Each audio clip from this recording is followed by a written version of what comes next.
All right, welcome to Chapter 2 of our first mission. It's entitled The Geographer's World. Geographers study the Earth in terms of 5 themes of geography. And we'll also talk about the tools they use in the second section to this chapter. There are 2 sections. As I just said, Section 1 is going to be the 5 themes of geography. And then we're going to move in Section 2, the geographer's tools. So let's take Section 1. The 5 themes of geography. Our essential question will be, what are the 5 themes of geography? And they are as follows: location, place, region, movement, and human-environment interaction. Now, you may remember us touching on this subject when we did our map design activity. So some of these may be familiar to you already. Location simply describes where a place is located on this planet. Now, there are 2 types of location. There's absolute location, and then there's relative location. Now, absolute location is the exact spot where the place is found. There's only one such method of determining absolute location, and that is using latitude, longitude. Now, latitude is lines that run parallel or right alongside of the equator, and they go from the equator and they move outward to the north and to the south poles. Now, the way I like to remember it is Jimmy Buffett. I know you guys don't know who that is, but he had a saying, lower the latitude, change the attitude. I think I might have said it in class. That means as you're on your way to the beach, your attitude starts getting a little better. And when you travel to the beach from where we're located, naturally you travel south. So think of latitude as showing distance north and south of the equator. Now, longitude, that's the lines between the north and south poles. Think of that as they run long or all the way around from north to south, like drawing a line around the entire planet. And they show distance east and west of what we call the prime meridian. All right, and relative location can really be anything. I can tell you, take a right at Broad Street. I can tell you Canada is north of the United States. And any of those instances, I'd be giving you a relative location. Addresses are also a great example of a relative location. So just remember, latitude, longitude equals absolute location. Relative location is pretty much anything else. All right, place. Place is simply a geographical area's distinguishing characteristics. We have a particular climate here in Eufaula. There are particular landforms, bodies of water such as Lake Eufaula, and plant and animal life. Those are physical characteristics of our place.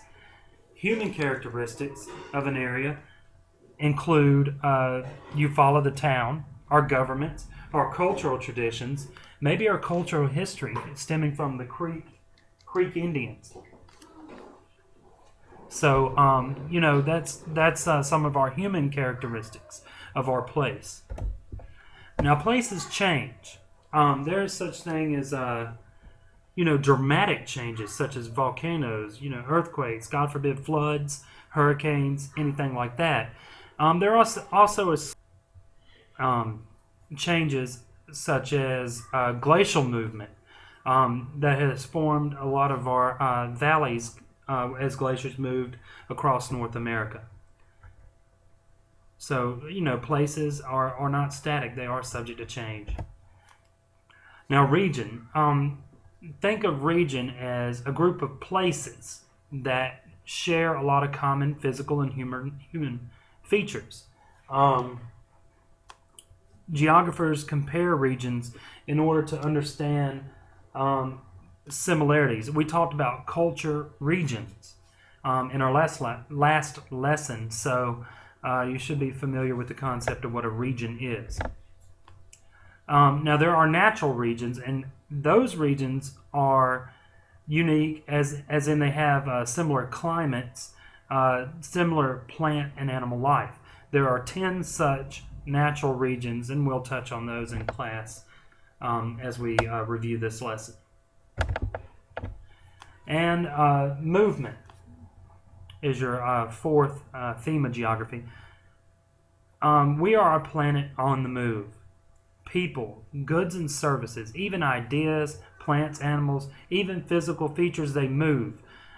Migration is a term used to describe the movement of one place to settle in another. I migrated, for instance, from central Alabama, Prattville, to here in order to be your teacher. So it was a minor example, but it's still an example of migration. As I just said, push-pull factors make people leave home. Poverty, overcrowding, jobs, such as me, but also war and political oppression can cause, movement from one place to another. The Cherokee Indian are from this area, and they were oppressed, and on the Trail of Tears, they were moved forcibly from their land here in the southeast, all the way up to the Great Plains region, or Oklahoma, and that area. So that's an example of migration due to political oppression. There is also pull factors that draw people to an area: employment, education, and also freedom and peace, which was a big draw for immigrants coming over here during the early 1900s. There are natural barriers to movement. For instance, those immigrants had to encounter a major barrier to coming over here to the United States, the land of opportunity, and that was the ocean.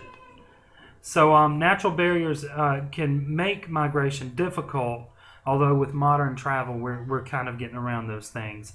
But mountain ranges, canyons, Lake Eufaula wasn't always here in its present form. Used to be a much more manageable river to the Creek Indians that had settled along the riverbanks.